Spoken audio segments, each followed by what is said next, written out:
सिद्धेभ्यः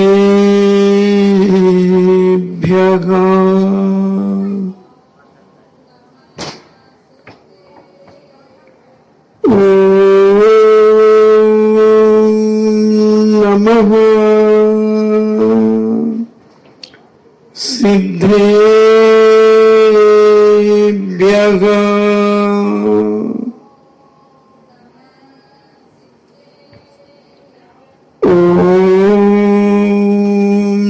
नमः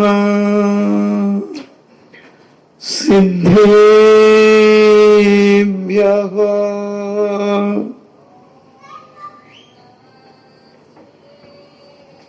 नमो अरिहन्ताणम्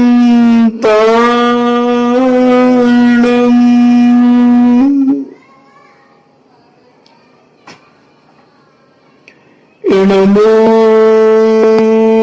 सिद्धाणम्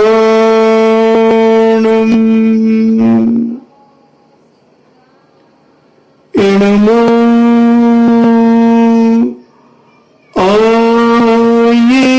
आयर्याणम्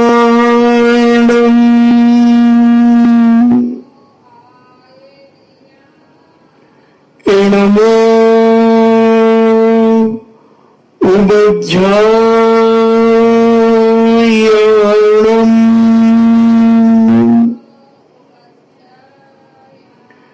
नमो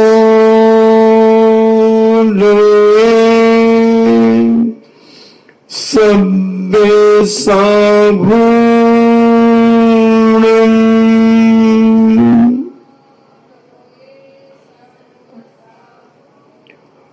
पंच परमेष्टि भगवान की अहिंसा में वीतराग विश्व धर्म की देवादिदेव 1008 श्री आदिनाथ भगवान की देवादिदेव चिंतामणि घोर उपसर्ग विजेता श्री पार्श्वनाथ भगवान की देवादिदेव 1008 शासन नायक बाल ब्रह्मचारी भगवान महावीर स्वामी की परम पूजनीय आचार्य शिरोमणि गुरुवर श्री कुंद कुंद महामुनिराज की परम पूजनीय आचार्य शिरोमणि गुरुवर श्री विद्यासागर जी महामुनिराज की परम पूजनीय निर्यापक श्रमण मुनि श्री सुधा सागर जी महाराज की परम पूजनीय 3,9 करोड़ महामुनिराजों की तपोदय अतिशय क्षेत्र की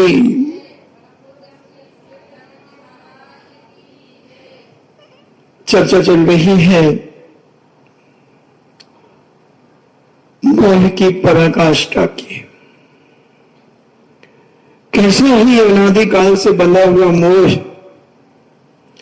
आदमी इस मोह को क्यों नहीं समझ पाता और सब कुछ जानता है, सब कुछ जानता है कि जो कुछ हमारे पास है ये सब छूटेगा, जो भी रिश्तेदार हैं ये छूटेंगे, जो भी हमारा ये शरीर है, घर है, मकान है, दुकान है, ये सब छूटेंगे, मगर जान जानकर अंध बना है, जानता हुआ भी अंधा बनकर के इस मोह जाल में फंस रहा है, चला चला करके फंस रहा है, जान जान करके फंस रहा है। ऐसा लगता है कि इनका संसार बहुत लंबा चौड़ा है, बहुत लंबा चौड़ा, और इस संसार में उलझ करके ही आनंद मान रहे हैं आदमी। अगर कोई संसार से सुलझना चाहता है तो संसारी प्राणी उसका मजाक उड़ाता है। अभी वो अजमेर वाले गए तो उन्होंने अभी जाते जाते मुझे सुनाया कि महाराज हमारी बिटिया ने 3 ग्रंथ पढ़ लिए अगले 1 महीने में। तो सारे लोग एक ही कह रहे हैं, भैया यही आई धर्मात्मा बड़ी। हम लोग तो 5-5 महीने से 6-6 महीने से यहां है, एक भी नहीं पढ़ पाए। हाँ भाई, ये तो धर्मात्मा। उसको व्यंग सा कर रहे थे, हंस रहे थे, उसका मजाक उड़ा रहे थे। जब उन्होंने जाते जाते ये बात कही तो मेरे मन में आया कि पता नहीं दुनिया कैसी है। अगर कोई धर्म कदर न करे तो उसका मजाक उड़ावे, कोई धर्म कर्म करे तो उसका मजाक उड़ावे। कैसी है दुनिया पे? मैंने सोचा ये दुनिया शंकर जी का गधा है, ये शंकर जी का गधा है। एक बार शंकर जी और पार्वती दोनों बैठे हुए वार्तालाप कर रहे थे और पार्वती जी ने कहा, हे प्रभु, मुझे ये दुनिया दिखाओ ना। उन्होंने कहा, मत देख दुनिया, ये दुनिया बड़ी विचित्र है। बोले नहीं, आप दिखाइए ना। तो शंकर जी ने विचार किया, क्या करें, कैसे दिखावे इसको दुनिया। शंकर जी ने कहा, चल अच्छा तू कहती है तो मैं दिखाता हूं तुझे संसार की दशा, लोगों का सोच, लोगों के विचार। और वो दोनों किसान और किसानी बन गए। शंकर जी ने किसान का रूप बना लिया और पार्वती जी को, अपनी पत्नी को, किसानी का रूप बना लिया। और शंकर जी निकल पड़े गधा को लेकर के। गधा और शंकर जी और पार्वती तीनों जा रहे थे। जैसे ही बिजौलिया में प्रवेश किया तो बिजौलिया की महिलाएं कहती हैं, देखो कितने बेवकूफ हैं दोनों। गधा है, स्त्री जाती है, कम से कम स्त्री को तो गधे पे बिठा देना चाहिए। चलो तुम तो पुरुष हो, तुम तो शक्तिशाली हो, तुम पैदल चल जाओ, मगर बेचारी स्त्री के पैर कोमल होते हैं, कमजोर होती हैं, अबला है बेचारी, कौन सुने। और शंकर जी सुन रहे थे और उन्होंने बीच बाजार में पार्वती जी को गधे पे बिठा दिया और पार्वती जी गधे पे बैठ गए। और चलते चलते जैसे ही छोटी बिजौलिया पहुंची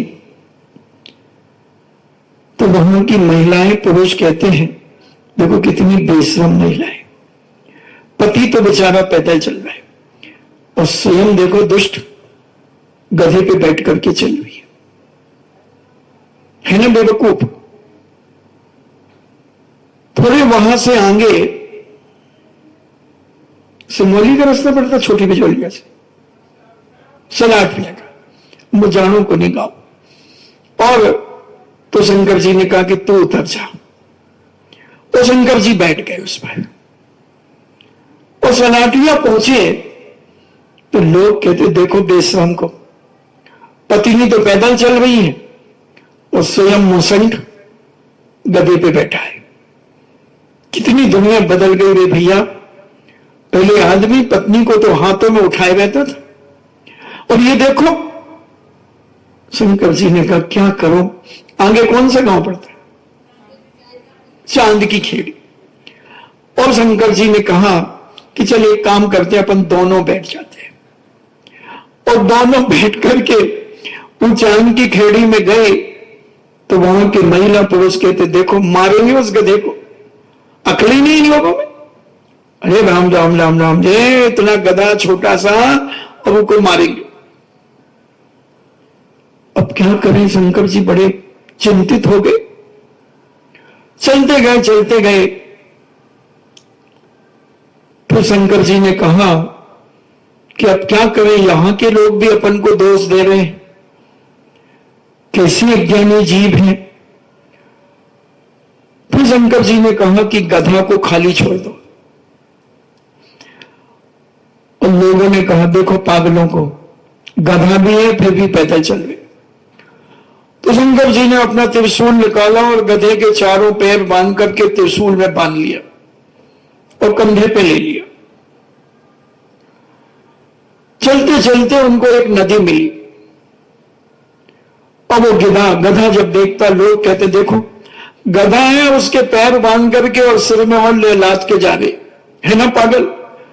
गधे को सहन नहीं हुआ, गधा छटपटाया और नदी में कूद गया। कैसी है ये दुनिया। कोई धर्म करे तो उसको छेड़े, कोई ना करे तो उसे छेड़े।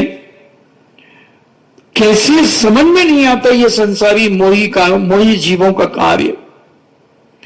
इनकी बातें सुनकर के हंसी आती है और कभी कभी अंदर से बड़ा दुख होता है कि कैसे अज्ञानी जीव है।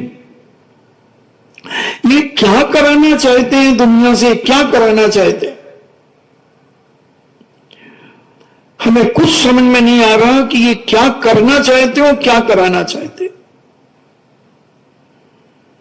ऐसे मोही अज्ञानी मिथ्या दृष्टि जीव अपने जीवन का अंत दुर्गति के साथ ही करते हैं। ऐसे जीवों की कभी सदगति नहीं हो पाती, क्योंकि ये ऐसे मोह में फंसे हुए हैं संसार के राग देश कसायों में ऐसे उलझे हुए हैं। न इन्हें धर्म अच्छा लगता है, न इन्हें संसार अच्छा लगता है। थोड़ा सा संसार करते हैं उसमें ऊब जाते हैं, थोड़ा सा धर्म करते हैं उसमें ऊब जाते हैं। ऐसे व्यक्ति न ज्यादा खुशी सहन कर पाते हैं और न ज्यादा गम सहन कर पाते हैं और अंत में अपना दम निकाल करके मर जाते। कम से कम खुशी सहन करने की ताकत रखो, कम से कम गम सहन करने की ताकत तो रखो। थोड़ा सा गम आ जाता है, हम दहाड़ मार करके रोने लगते हैं। या तो मुझे लगता है दिखावा करते हैं, मायाचारी करते हैं, चार लोगों से बाहेवा लूटने के लिए पाखंड करते हैं। अगर तुम्हें गम हुआ है तो गम में डूबे रहो ना, उस गम में तड़पते रहो ना। मगर आधा घंटे में, 15 मिनट में, 5 मिनट में गम खत्म हो जाता है। आप देखना किसी के यहां कोई मर जाता है या आप मान लो जिंदा है, जब तक वो आदमी, उसका इलाज करा रहे हैं, सब कुछ करा रहे हैं, और जैसे ही वो मरा और मर करके 10-15 मिनट बहुत हो गया रोना, 10-15 मिनट का पाखंड कर लिया और बस अब ले जाओ भैया, ले जाओ, बदबू मारेगा, उठाओ, रात हो जाएगी बेटा, ले जाओ। और फिर एक नाटक, जब उठने लगी अर्थी, फिर एक नाटक किया, नहीं, उसके कहीं पांव पकड़ेंगे, कहीं उसके हाथ पकड़ेंगे अर्थी के, नहीं जाओ, मुझे छोड़ करके कहा, मुझे उठा लेते हैं, और नाटक करके, और जैसे ही वो गई अर्थी, 2-4 सिसकियां भरी, कहीं करा भाई, घड़ा इलाज करा लिया, सब कुछ किया, अब नहीं बचे तो हम अपन क्या कर सकते हैं। मैंने 1-2 लाख रुपया लगा दिया, अब देखो उसका पैसे का मोह आ गया। कितना छोड़ के गई वो गया, उसकी चिंता नहीं है, उसका पाखंड देखना आप। वो उस पे 1-2 लाख रुपया अगर इलाज में लगा दिए तो वो गाती फिरेगी सबसे, सुनाती फिरेगी सबसे। इन्हें देखना आदमी कौन किसका है, ये विचार कराना चाहता हूं मैं तुम्हें, ये बताना चाहता हूं तुम्हारी जिंदगी में। ये पाखंड मैं अपनी सगी आंखों से देखता हूं। भले यहां बैठा हूं मैं, मगर मेरी एक आंख और एक कान सारी दुनिया में घूमती है। और बोलो जो मैं कह रहा हूं वो गलत हो तो बता दो। बिल्कुल ऐसा ही होता है जो मैं करके बता रहा हूं। कैसे दुष्ट लोग हैं, तुम गिना रहे हो लोगों को। अरे उसके पुण्य से तुम पले हो, पुसे हो, उसके पुण्य से तुमने कमाया है।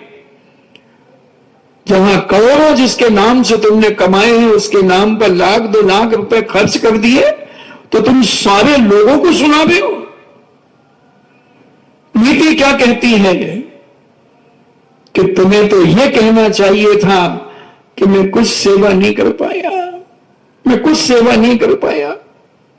जैसे जब भगवान का समूह बनाता है कुबेर, सौदान इंद्र की आज्ञा से, और पूरी ताकत लगाता है, पूरी ताकत लगाता है, पूरी ताकत लगाता है समूह बनाने में। सुंदर से सुंदर समूह बनाता है। हीरे मोती जवाहरात पन्ना माणिक मूंगा सोना चांदी जहां जहां जो जरूरत है वो लगाता है। और जब सौदान पूछता है, कुबेर बहुत सुंदर तुमने समूह बनाया। कुबेर कहता है, हे इंद्रराज, कहां मेरी औकात है कि ऐसे 3 लोक के नाथ प्रभु के लिए मैं समूह बना सकूं। उनकी महिमा, उनकी गरिमा बड़ी अलौकिक है। मैं तुच्छ 2 पैसे का आदमी उनके सामने क्या समूह बनाऊंगा, क्या उनको बैठने की जगह दूंगा, क्या जगह दूंगा। और अपने आप को धिक्कारता है, धिक्कारता। ये होती है धर्मात्मा सम्यक दृष्टि जीवों की भावना। इतना सुंदर बनाया, जो देखो वही कह रहा है कि इतना सुंदर समूह बनाए। गजब, 20,000 सीढ़ियां सोने की बना दी, रत्न लगा दिए, गंध कुटी बना दी, 12 सभाएं बना दी रत्नों से युक्त, परकोटे बना दिए सोने के, माणिक पन्ना मोती हीरे के। फिर भी उसके बाद सौदान इंद्र से कुबेर कह रहा है, कहां है मेरी औकात कि इनकी मैं महिमा के अनुसार, इनकी गरिमा के अनुसार समूह बना पाऊं। और हम तो 10, 20, 50 हजार रुपया भी अगर दवाई में लगा दें किसी के, तो डुबोरा पीट दे पूरे में। जो रिश्तेदार आ जाएं उनको कहें, भाई खूब इलाज कराया, नहीं बचे, नहीं बचे भाई, खूब कराया, खूब। ऐसे बताएंगे जैसे 10-20 करोड़ रुपया लगा दिया। ये मायाचार, ये पाखंड, ये संसार का मोह तुम्हारी जिंदगी में कभी आनंद नहीं दे पाएगा।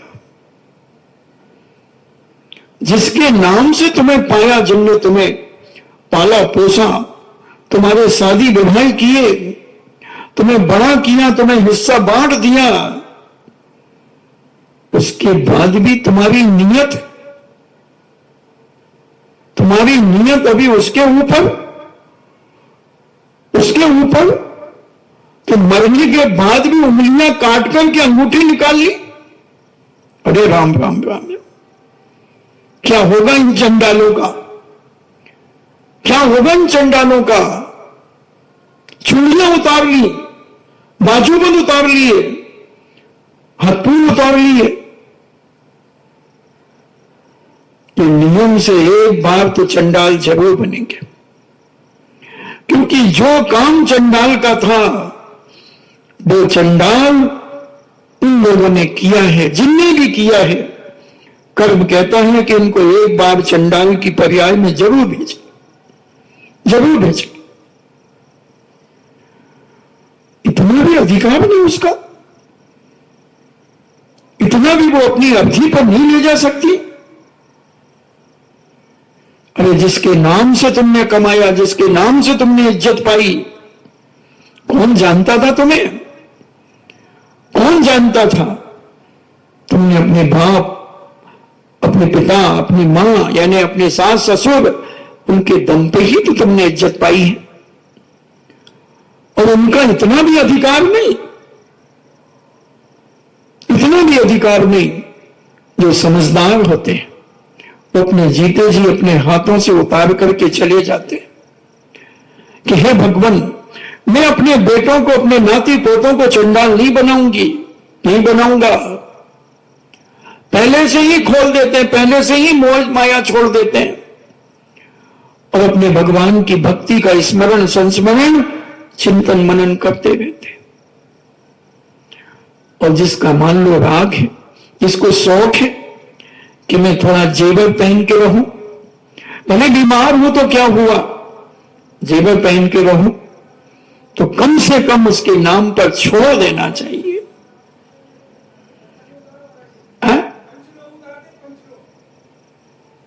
अब वो तो ले कहां जाते हो, देते तो उसी घर को हैं।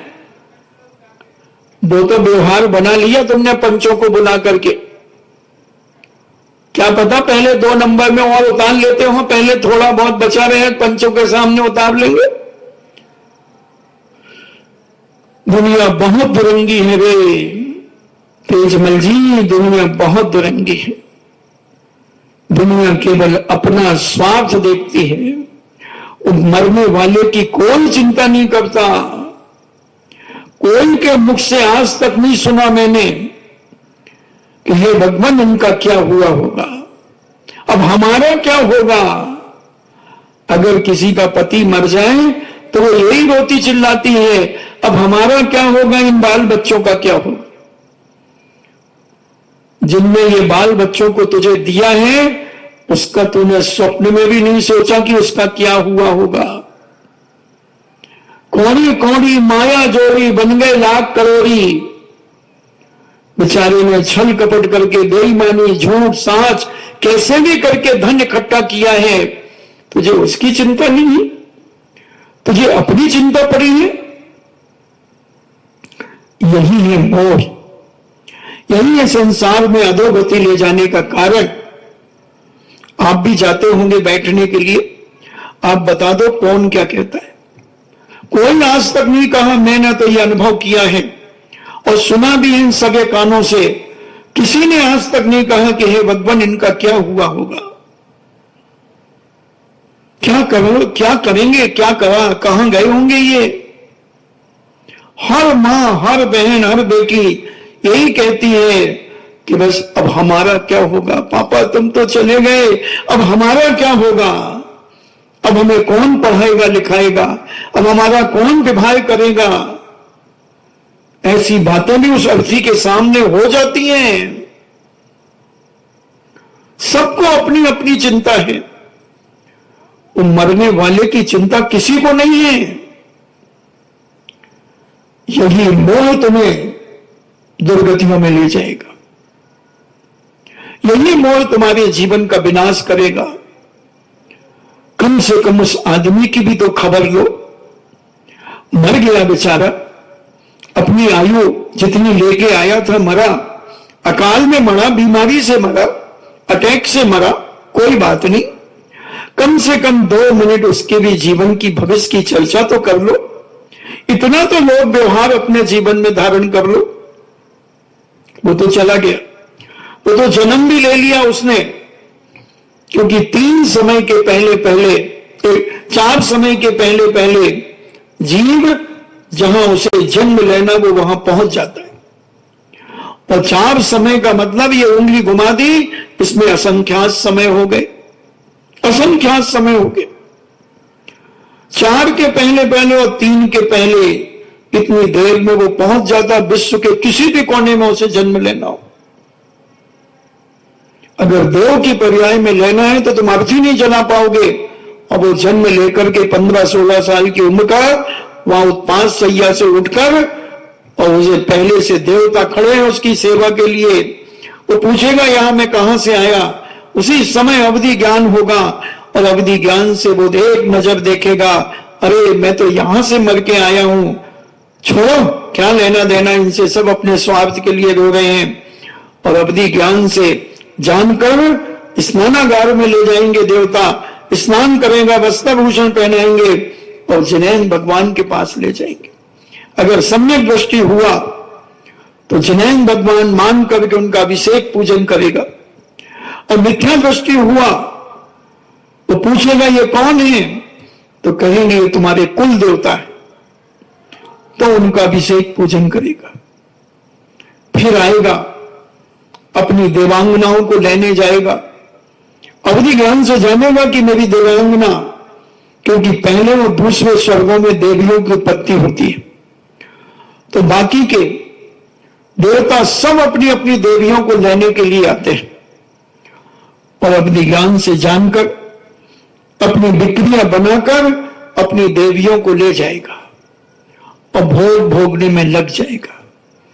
तो बोलते हो अपने स्वार्थ के लिए एक बार भी झांकने नहीं आएगा, क्योंकि वो जानता है कि ये दुष्ट केवल अपना अपना ही सोच रहे हैं, मेरा तो कोई सोच ही नहीं रहा है। आप बता दो कभी किसी ने उस व्यक्ति के बारे में सोचा हो जो मरा है? कोई नहीं सोचता, सब अपना सोचते हैं कि अब हमारा क्या होगा।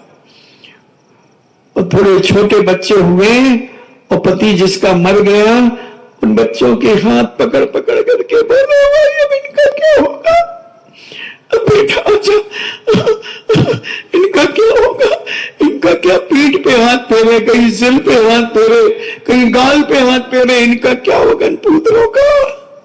कोई नहीं किसी का भाई, कैसा पाप किया इनने, इनका जवानी में बाप मर गया। इसके अलावा क्या करते हैं हम? आज तक मरने वालों की किसी ने चिंता नहीं की। यही है तुम्हारा स्वार्थ, यही है तुम्हारी जिंदगी का मजाक। कम से कम एक बार तो कहो कि इनने अपनी जिंदगी में क्या किया है, थोड़ा उसका भी हिसाब किताब लगाओ कि इनने जिंदगी में धर्म किया है कि नहीं किया, दान पुण्य किया है कि नहीं किया, कि केवल खाऊं खाऊं खाऊं मैं ना दूं खाऊं, केवल अपना अपना ही स्वार्थ, अपना अपना ही स्वार्थ जोड़ जोड़ करके गए, भाइयों से चोरियां करके गए और सब जोड़ करके हमें छोड़ गए, और ये मर करके कहां गए होंगे? झूठ सांच बोला होगा व्यापार में, छल कपट किया होगा, कम तोला होगा, ज्यादा लिया होगा, हमने अनेक प्रकार के बांट बना करके रखे होंगे, सब कुछ किया होगा। ये धोखाधड़ी हमने किसके साथ की है? थोड़ी सी एक कल्पना, उनके जीवन का इतिहास एक नजर में कम से कम देख लेना चाहिए कि उन्होंने अपने जीवन में छल कपट पाप तो किया, बेईमानी तो की है, मगर पुण्य कितना किया है, पुण्य कितना किया, दान कितना किया। ये दान ही सदगति भेजता है, और धन दौलत की बाढ़ दुर्गति भेजती है। लगाओ तो हिसाब कभी अपने जीवन में कि हमने कितने % दान दिया है, अपनी कमाई से कितने % हमने दान दिया है। जब से होश संभाला है, जब से कमाई जोड़ो और आज तक का दान जोड़ लो और आज तक की कमाई जोड़ लो, मेरा दावा है अच्छे से अच्छे दानी का 10% से ज्यादा दान नहीं निकलेगा, 10% से ज्यादा नहीं निकलेगा। चाहे वो करोड़ों रुपया क्यों ना दे, 10%, 90% तुम पाप में लगा रहे हो, 90% तुम्हारा पाप के लिए, मोह के लिए, राग के लिए, द्वेष के लिए, कसायों के लिए है, संसार बढ़ाने के लिए है। और 10% भी मैं बहुत कह रहा हूं, कुछ ही लोगों के होंगे 10%, कुछ ही लोगों के, बाकी तो 1-2%, 1-2%, 3% से ज्यादा नहीं होंगे। सारे भारत की कल्पना करो, परसेंटेज निकालो कि तुमने इन्हीं श्रीन भगवान के चरणों में बैठकर कितना कमाया है। इनके आशीर्वाद से कितना कमाया है और तुमने इनको कितना दिया है, कितना दिया है। पूछो अपने इस मन से, किसी को मत कहने जाना, मगर स्वयं अपने मन में एक बार हिसाब जरूर लगाना, कितना कमाया और गमाया कितना, अच्छे कार्यों में कितना लगा और बुरे कार्यों में कितना लगा। बस उसी हिसाब से भविष्य होगा, उसी हिसाब से गति, सदगति, दुर्गति, विकृति होगी। अभी अति मब्बे को पढ़ रहा था, एक छोटी सी किताब भी निकली दान चिंतामणि के लिए, एक श्री कमला नरप्पा ने इंग्लिश में उसे लिखा। अति मब्बे ने 1500 मंदिर बनवाए, 1500 मंदिर, और एक लक्कुंडी में एक विशाल मंदिर बनवाया अभी 1000 साल पहले। क्या स्त्री होगी, क्या भावना होगी उसके जीवन की। उसकी एक बहन और थी, गुड्डी मब्बे ऐसा कुछ, क्योंकि वो दक्षिण के नाम है, थोड़ा सा समझ ध्यान नहीं आते। तो जब उसके पति मरे तो वो उसके साथ सती हो गई, और जब इसका पति मरा तो ये कहती मैं सती तो नहीं होगी, ये जो जैन दर्शन के खिलाफ है, मैं क्यों आत्महत्या करूं।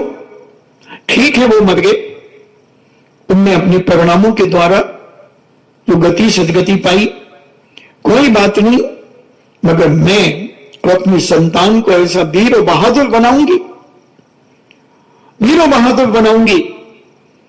और उन्होंने चालुक्य राज्य में की रहने वाली परिवार की रानी थी, और उसने 1500 मंदिरों का निर्माण कराया,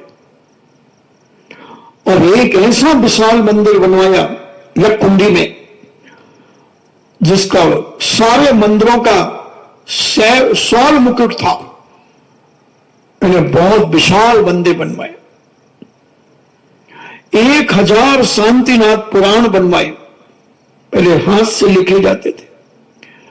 1000 गायों को दान दिया जब वो गर्भवती हुई,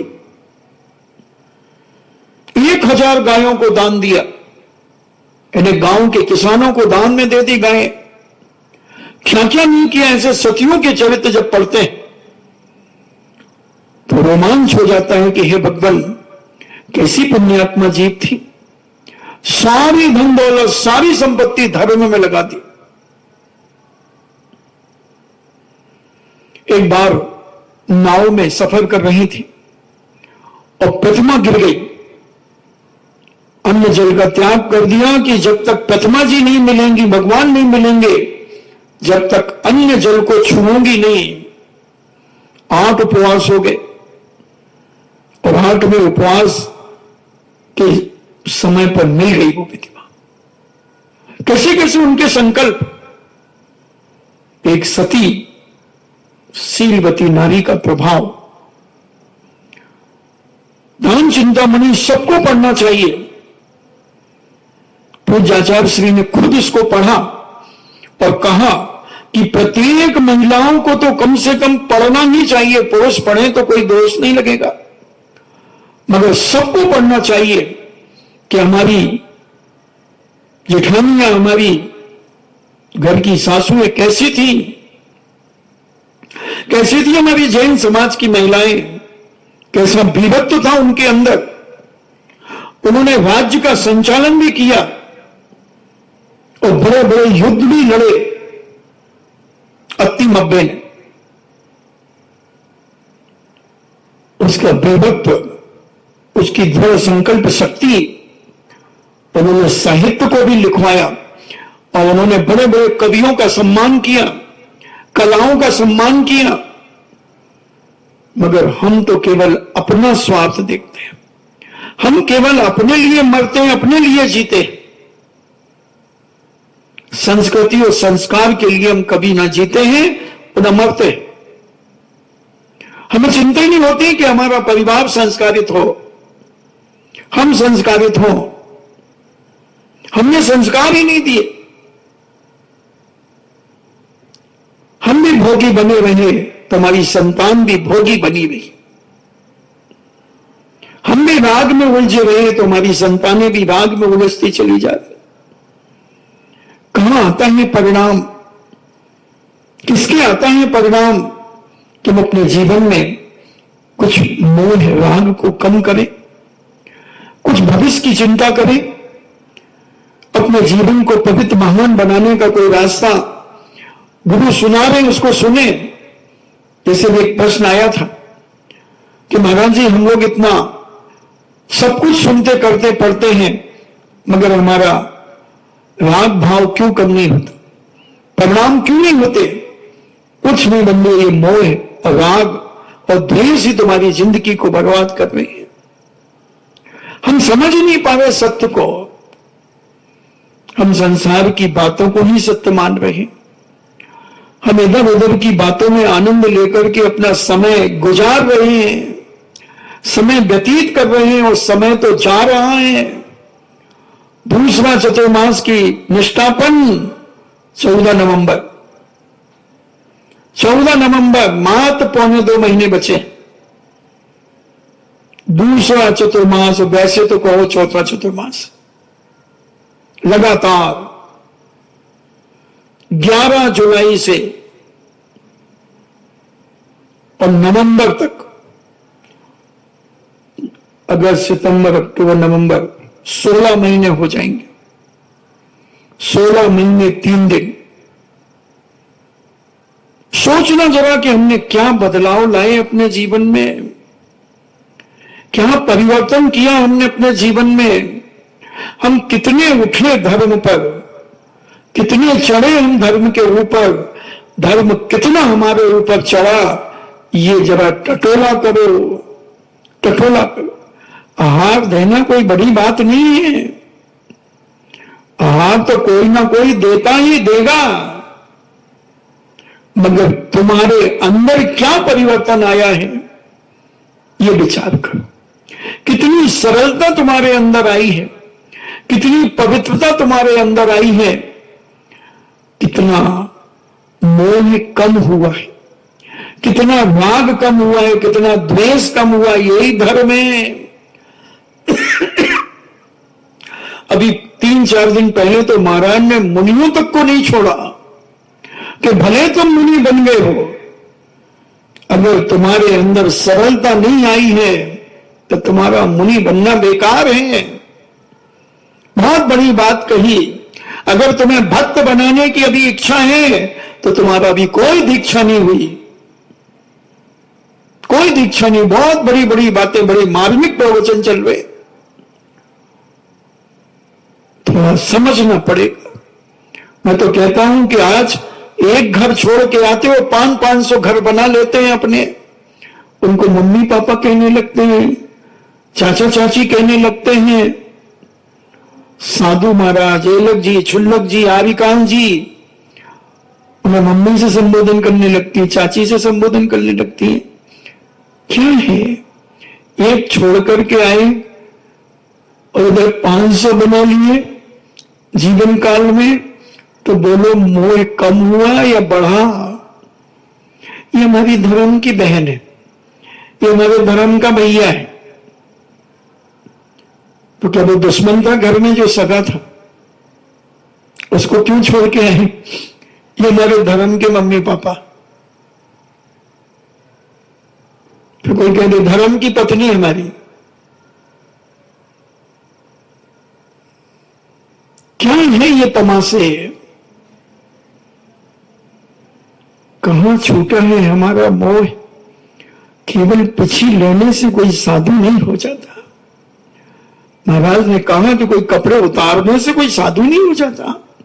तुम अंदर से कितने साफ हुए हो, कितने धुले हो तुम अंदर से, कि और गंदे हो गए हो, ऐसे मोह में फंस गए हो ग्रस्तों के, और ग्रस्त तुम्हारे मोह में फंस गए, छूट नहीं पा रहे बेचारे।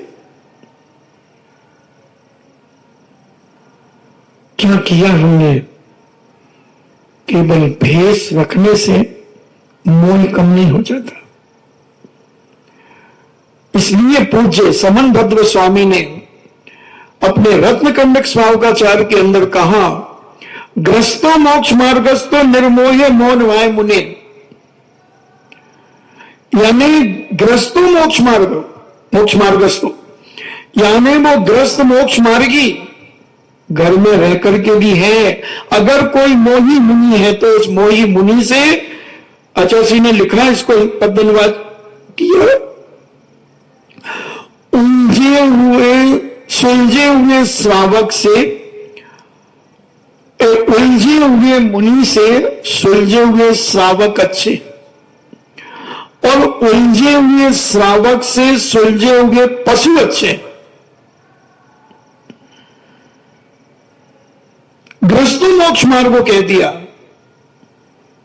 कि उस मुनि से वो ग्रस्त अच्छा है जो मुनि मोही हो गया है, राग रंग में ग्रस्तों से उलझा हुआ है, उससे वो निर्मोही श्रावक अच्छा है। विचार करें, कम से कम हम अपना मोह कम तो करें। तुम तो मत करो साधु से मोह, तुम तो रागान्वित मत करो उसे, तुम तो अपनी गृहस्थी की बातें न सुनाओ उसे, तुम तो यहां वहां के राग देश की बातें मत सुनाओ, तुम तो मत सुनाओ। मगर तुम ही जब इतने रच पच करके सुनाते हो तो वो सुनने वाला भी सुनता है, नहीं करवा देता है। क्या क्या नहीं करवा देता। राग देश कसायों में कितनी ताकत है कि आदमी को कहां से कहां पटक सकता है, कहां विनाश कर सकता है तुम्हारा। इसलिए कम से कम ये राग देश की तेरी मेरी इधर उधर की बातें अपने भीतर ही रखो, मत उगलो इनको, मत उगलो, मत उगलो। कम से कम साधु त्यागी व्रतियों के पास तो मत उगलो,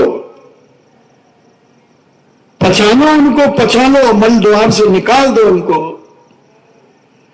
मगर वो तो तुम्हें सालों की याद रहती है, सालों की, 10-10, 20-20 सालों की याद रहती है, और सुनाते रहते हैं हम। अब त्यागी व्रती सुनते रहते हैं और राग देश करते रहते हैं, समाज में करवाते रहते हैं।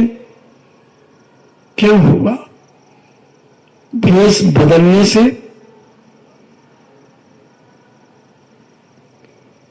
भेष बदलने से कभी कोई हंस नहीं हो जाता, और भेष बदलने से हंस कभी बगला नहीं हो जाता, बगला कभी हंस नहीं हो जाता।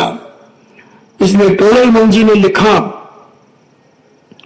कि अगर हंस न मिले तो हम बगलों को हंस न मान लें, बिना हंस के रह जाना, मगर बगलों को हंस मत मान लेना। इसलिए थोड़ी पहचान करो अपने जीवन में कि हम कितने गिर चुके हैं, और हम त्यागी व्यक्तियों को भी गिराना चाहते हैं। उनसे भी संसार की राग देश की बातें करके, यहां वहां की बातें करके हम उन्हें ही अपने मोह जाल में घसीटना चाहते हैं। घर गृहस्थी की बातें ऐसी सुनाते हैं, ऐसी सुनाते हैं घंटों। ये सारा का सारा मोह हमारे जीवन का विनाशक है। विचार करें, समझने का प्रयास करें, ये मोह कहां ले जाएगा हमें, कहां ले जाएगा। दुर्गति के अलावा मोह कहीं नहीं ले जाएगा। और जितना मोह तुम अपना कम करोगे, संसार से जितना तुम बचने का प्रयास करोगे, परिवार में रहते हुए परिवार से भिन्न रहोगे, बातों बातों में नहीं, अंदर से रहने का प्रयास करो। लड़ाई में तो सब हो जाते, थोड़ी लड़ाई हो जाए तो 2-4 दिन बोलना बंद कर देते हैं परिवार के लोगों से। ये भिन्नता नहीं है, ये तो और द्वेष भाव है, कसाय भाव है। इस कसाय भाव को निकालकर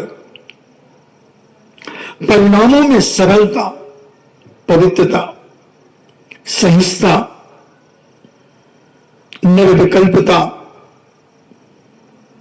ऐसे सरल, ऐसे शांत भाव बनाने का प्रयास करो। यही इसी का नाम है धर्म।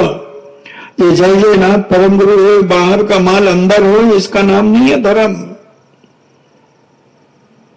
इसका नाम नहीं है धर्म।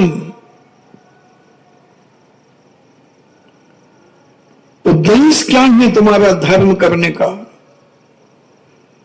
उद्देश्य होना चाहिए कर्म क्षयात, कि जो कुछ भी मैं धर्म कर रहा हूं उससे कर्मों का क्षय होना चाहिए। तुम तो संसार की मांग कर रहे हो भगवान की भक्ति करके, संसार बढ़ाने के रास्ते खोज रहे हो, संसार बढ़ाने के रास्ते खोज रहे हो। तो धर्म काहे के लिए? धर्म काहे के लिए? धर्म तो कर्म काटने के लिए किया जाता है, कर्मों का क्षय करने के लिए किया जाता है।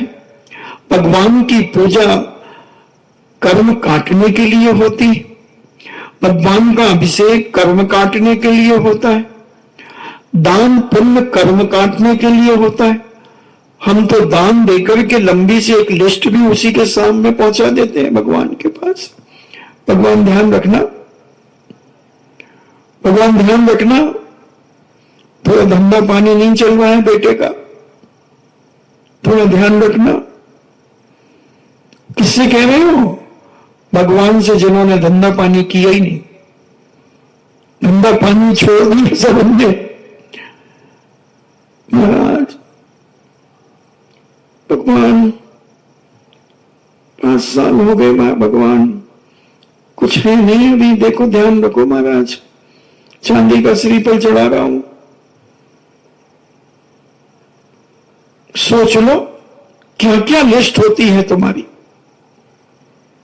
संसार के अलावा कभी तुमने भगवान को कोई लिस्ट में लिखा कि भगवान मेरी ऐसी सद्बुद्धि हो जाए कि मैं 2 प्रतिमा धारण कर लूं, मुझे ऐसा संबल दे दो भगवान, आएंगी मुसीबत, आएंगी उन मुसीबत को झेलेंगे, मगर 2 प्रतिमा दे दो, बस ऐसी शक्ति दे दो कि मैं 12 व्रतों का पालन करके अपने जीवन का अंत करूं, एक बार केसूंच करके जीवन का अंत करूं, ऐसी शक्ति दो भगवान, दो।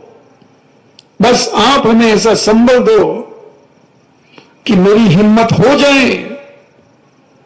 मैं चूक जाता हूं, कहीं बाहर जाने का विकल्प आता है, कभी इधर का, कोई बात नहीं, उपास कर लेंगे, क्या फर्क पड़ेगा। अब तो एक दिन में 400-500 किलोमीटर गाड़ियां वैसी बच जाती हैं, क्या फर्क पड़ता है। हिम्मत, एक माला इसी की फेरो कि हे भगवान मुझे ऐसा आत्मबल की प्राप्ति हो कि मैं 2 प्रतिमा ले लूं, दीपावली के पहले पहले मैं 2 प्रतिमा ले लूं, ऐसी शक्ति मुझे जागृत होना चाहिए। हे भगवान महावीर स्वामी, तुम तो मोक्ष चले गए, मगर कम से कम आज भी स्थापना निक्षेप से हमने आपकी स्थापना की है। हे पारसनाथ स्वामी, आप हमारी वो भूमि पर आपने केवल ज्ञान प्राप्त किया है, चलो हमें केवल ज्ञान प्राप्त नहीं होगा, मगर थोड़ा सा एक सम्यक ज्ञान तो प्राप्त हो जाए कि जिसके माध्यम से हम अपने जीवन में 2 प्रतिमा धारण करके अपने जीवन का अंत कर सकूं, गृहस्थी भी चलाऊं, गृहस्थ में भी रहूं, सब कुछ करूं, मगर गृहस्थी से थोड़ा ऊपर रहूं, जल से भिन्न कमल रहूं, कमल के पत्ते पर जैसे बूंद ऊपर मोती सी चमकती है, ऐसे में घर में रह करके भी व्रती बनकर के चमकता रहो, घर के काम भी करो, मगर उसमें फंसो नहीं, कर्तव्य मान करके करो, अधिकार मान करके नहीं कि ये मेरा अधिकार है, नहीं, ये मेरा कर्तव्य है। रहो घर में, सब कुछ करो, घर का सब कुछ करो, मगर पड़ोसी बन करके करो। जैसे पड़ोसी आता है तुम्हारे काम में हेल्प करके चला जाता है, ऐसे तुम घर में रह करके भी घर के सब काम करो, सब काम करो, मगर अधिकार मान करके नहीं, मेरा कर्तव्य है, कर्तव्य मान करके करो। तो धीरे धीरे ये कर्तव्य भी तुम्हारे बेटे छुड़वा देंगे। मां अब तो बहुत धर्मात्मा हो गई है, अब तो छोड़, अब तो समय पे भोजन करने आ जाया कर, बाकी सब कर लेंगी बहुएं, सब संभाल लेंगी बहुएं, आप तो भोजन करो, धर्म ध्यान करो, कोई बात होगी जो हमें समझ में नहीं आएगी हम आपसे पूछ लेंगे, आप तो निश्चिंत रहो, आपके आशीर्वाद से हम सब व्यवस्थित हैं, आपने हमें खूब अच्छे से शिक्षा दी है मां, इसलिए आप निश्चिंत रह करके आप अपना कल्याण का रास्ता खोलो मां, खोलो खोलो।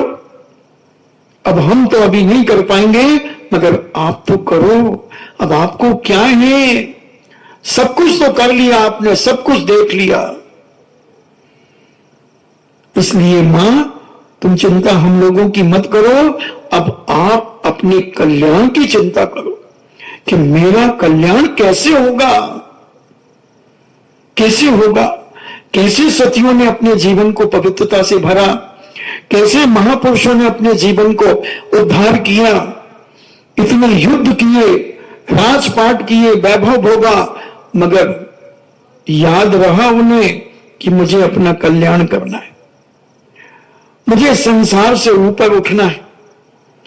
राजपाट सब किया, बड़े बड़े युद्ध लड़े, अति नब्बे ने युद्ध लड़े, मगर उसको याद था कि मुझे अपना कल्याण करना है, मुझे अपना कल्याण करना है।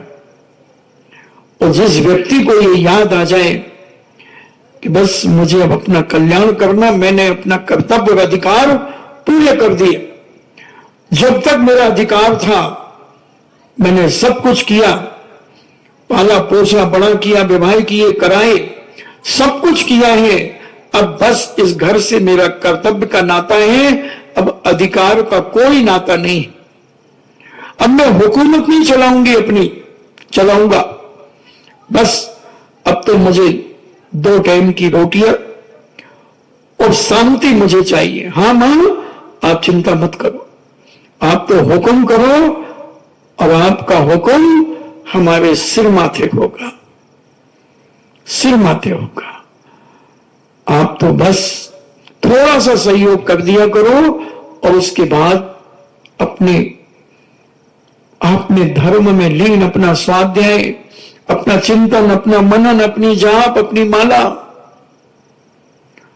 मत उलझो गृहस्थी में। बहुत उलझ लिया, क्या जिंदगी भर यही करते रहोगे, तेल लाम लकड़ी यही करके मरते रहोगे? अनादिकाल से यही तो कर रहे हो।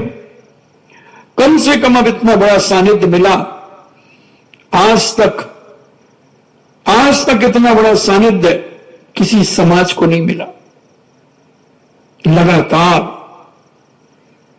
लगातार 16 महीने 3 दिन तो अभी पक्के हैं ही, 14 नवंबर तक तो पक्के हैं ही, तो 16 महीने 3-4 दिन हो जाएंगे, आगे तो केवल भगवान जाने। मगर इतना समय आज तक अन्ना आचार्य श्री ने दिया किसी को नहीं दिया। जिनने अपने मठ बना लिए वो बात अलग है कि 13 साल रह गए, कोई बात नहीं, वो तो मोह के कारण रह गए।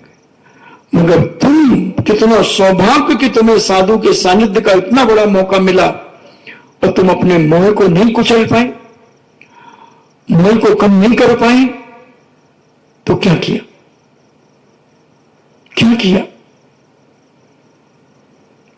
और मोह कम करना ही धर्मात्मा का लक्षण होता है। वही परमात्मा होता है जो अपना राग द्वेष मोह कम करता है। कम कह रहा हूं, पूरा नहीं तो छोड़ नहीं सकते, मिराज भी नहीं छोड़ पाते, कम तो कर सकते हैं।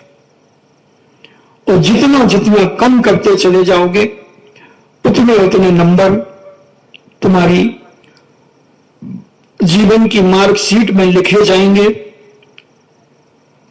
और ये कई भावों के नंबर जोड़कर एक दिन तुम्हें चतुर्थ काल में ले जाकर मुनि बनाकर मोक्ष पहुंचा देंगे। इसी को कहते हैं परंपरा से मोक्ष। परंपरा से मोक्ष एक साथ अभी पंचम काल में तो कोई जाएगा नहीं, परंपरा से, क्रम क्रम से, पुण्य अभी से, त्याग अभी से, मोह अभी से कम करो। और जितना जितना मोह तुम्हारा कम होता चला जाएगा, जितना जितना राग तुम्हारा कम होता चला जाएगा, जितना जितना द्वेष कम होता चला जाएगा, जितना जितना क्रोध माया लोभ कम होता चला जाएगा, उतना उतना तुम्हारा उत्थान होता चला जाएगा, उतने उतने तुम ऊपर उठते चले जाओगे। संसार में रहकर भी तुम संसार पर रहोगे, संसार में नहीं रहोगे।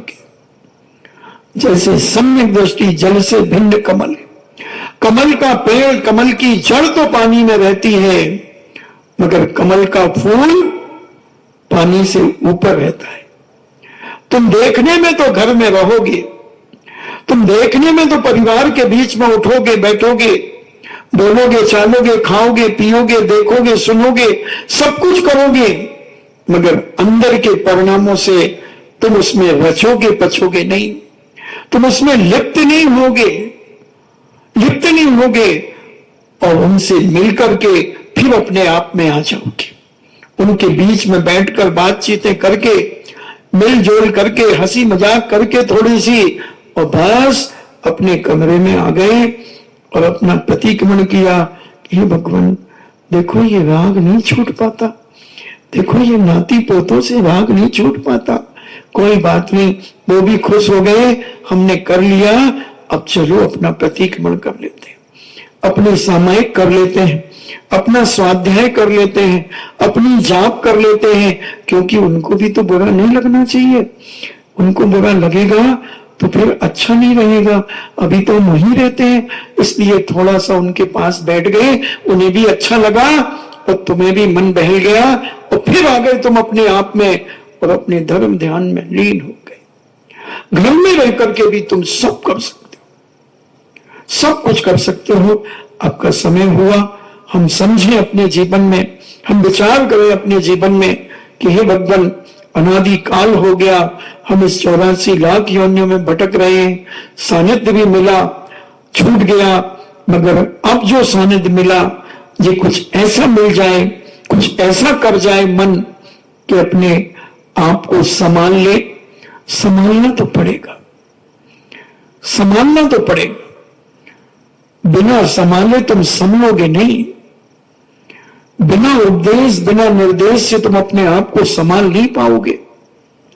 इसलिए उपदेश निर्देश, मन तो कई बार होता है कि बंद कर दो पौधों से, सही कह रहा हूं, मगर फिर एक दया आती है, एक करुणा आती है। क्या पता कौन सी बात किसी को लग जाए, कौन सी बात लग जाए और उसका बेड़ा पार का रास्ता खुल जाए। अपना क्या बिगड़ता है अगर किसी की बिगड़ी सुधरती है तो?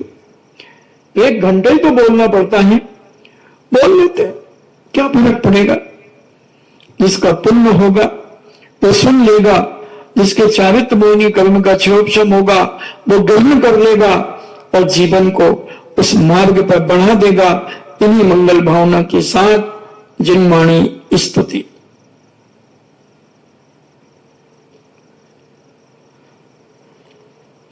जिनवाणी के ज्ञान से सूझे लोकालोक, सुबानी मस्तके धरूं सदा देते हूं धोख।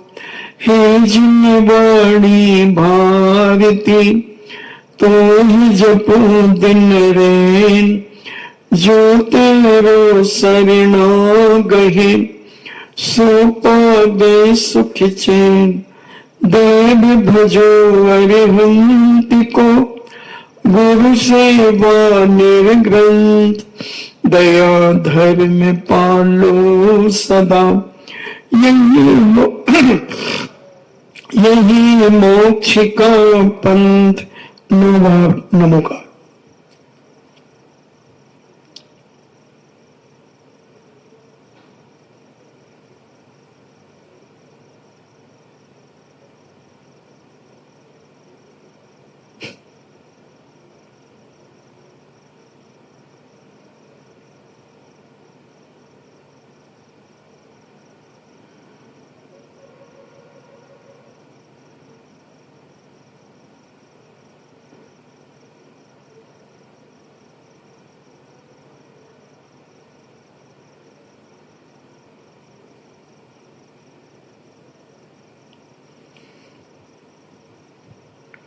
परम पूजनीय द्वादशांग जिनवाणी माता की सुत देवता, सुत देवता, सुत देवता।